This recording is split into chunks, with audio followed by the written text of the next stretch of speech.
Hi friends, இன்றைக்கான video பதிவு என்னென்னு பார்த்தீங்கன்னா பன்னீரை வச்சு தான் நம்ம செய்ய போகிறோம். பன்னீரை வச்சு என்ன டிஷ் செய்யலான்னு பார்க்கலாம். பன்னீரை சின்ன சின்ன பீஸாக கட் பண்ணியாச்சு. கட் பண்ணிவிட்டு இதில் கொஞ்சம் உப்பு போட்டாச்சு. உப்பு போட்டு மிளகாத்தூள் போட்டு நல்லா குலுக்கி வச்சுருக்கோம். இப்போ வாங்க எப்படி செய்யலான்னு பார்க்கலாம். அதுக்கு நமக்கு தேவையான பொருள் என்னென்னு பார்த்தீங்கன்னாக்கா வெங்காயம், தக்காளி, கொத்தமல்லி, கருவேப்பிலை இதெல்லாம் எடுத்து வச்சுருக்கோம். வெங்காயத்தை நல்லா பொடி பொடியாக கட் பண்ணி எடுத்தாச்சு. தக்காளி இந்த மாதிரி பொடி பொடியாக கட் பண்ணி எடுத்து வச்சாச்சு. இப்போ பாருங்கள், ஒரு பலார் சட்டியில் நம்ம எண்ணெயை ஊற்றிக்கலாம். இந்த பன்னீரை நெய்யில் டோஸ்ட் பண்ணி நம்ம எடுத்துக்கலாம். நெய் கொஞ்சமாக,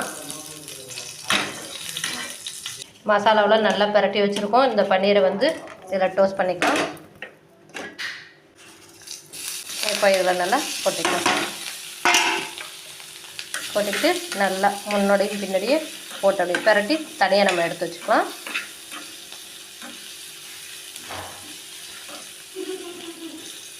கொஞ்ச நேரம் இருந்தால் போதும். இப்போ நம்ம வேறு ஒரு பிளேட்டுக்கு மாற்றிக்கலாம். நல்லா அப்படி குலுக்கி விட்டு வேறு ஒரு பிளேட்டுக்கு நம்ம மாற்றியாச்சு. இப்போ இதுலேயே கொஞ்சமாக நம்ம எண்ணெயை ஊற்றிக்கலாம். எண்ணெய் ஊற்றியாச்சு.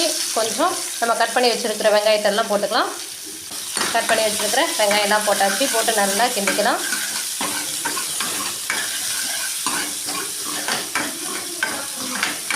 நல்லா வணங்கி வரட்டும். வணங்கி வந்தது நம்ம தக்காளியை போட்டுக்கலாம்.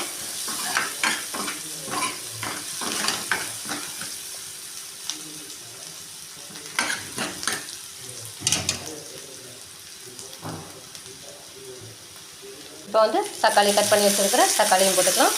உப்பு கொஞ்சம் போட்டுக்கலாம். உப்பு கொஞ்சம் போட்டு நல்லா கிண்டிக்கலாம். அப்போ தான் சீக்கிரமாக தக்காளி வெங்காயம் வணங்கி வரும். நல்லா வணங்கட்டது. தக்காளி வெங்காயம் நல்லா வணங்கி வந்துருச்சு பாருங்கள். இந்த ஸ்டேஜில் நமக்கு மிளகாத்தூள் கொஞ்சம், கொத்தமல்லி தூள் கொஞ்சம், அடுத்தது மஞ்சள் பொடி கொஞ்சம் போட்டுக்க போகிறோம். மஞ்சள் தூள் கொஞ்சமாக போட்டுக்கலாம். கொத்தமல்லி, மிளகு பொடி ரெண்டுமே கலந்து வச்ச தூள் இதில் கொஞ்சம் போட்டுக்கலாம். இதையும் போட்டு நல்லா மிக்ஸ் பண்ணிக்கலாம்.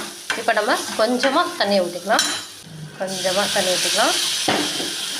கொஞ்சம் நேரம் அப்படியே கொதிக்கட்டும். அடுத்ததாக நம்ம மிளகாய் பொடி போட்டு பன்னீர் பரட்டி வச்சுருக்கோம் பார்த்திங்களா, அதை நம்ம எடுத்து போட்டுக்கலாம். நல்லா இப்படி திக்னஸாக இருந்தால் போதும்.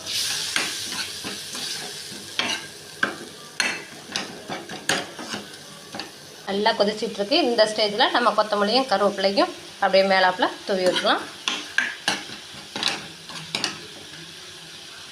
இதனுடைய வாசனையும் அப்படியே இறங்கும். இப்போ நம்ம பன்னீரை இதுக்குள்ளே அப்படியே மேலாப்பில் நம்ம போட்டுக்கலாம். அவ்வளோதான், நமக்கு பன்னீர் கிரேவி மசாலா சூப்பராக ரெடி ஆகிடுச்சு. இதே மாதிரி நீங்களும் உங்கள் வீட்டில் செஞ்சு சாப்பிட்டு எப்படி இருக்குன்னு என்னுடைய கமெண்ட் பாக்ஸில் கமெண்ட் பண்ணுங்கள். ஓகே ஃப்ரெண்ட்ஸ், உங்களுக்கு இந்த வீடியோ பிடிச்சிருந்ததுன்னா மற்றவங்களுக்கும் ஷேர் பண்ணுங்கள். சூப்பராக இருக்கும், ரொம்ப டேஸ்ட்டாக இருக்கும். இது நீங்கள் சப்பாத்திக்கு, தோசைக்கு, இட்லிக்கு எல்லாத்துக்குமே சாதத்துக்கும் போட்டு பிசைஞ்சு சாப்பிட்டுக்கலாம். டேஸ்ட் நல்லா பக்காவாக இருக்கும். ஓகே ஃப்ரெண்ட்ஸ், இன்றைக்கான வீடியோ இதுதான். மீண்டும் நாளைக்கு ஒரு வீடியோவில் சந்திக்கிறேன். ஓகே, தேங்க்யூ ஃபார் வாட்சிங்.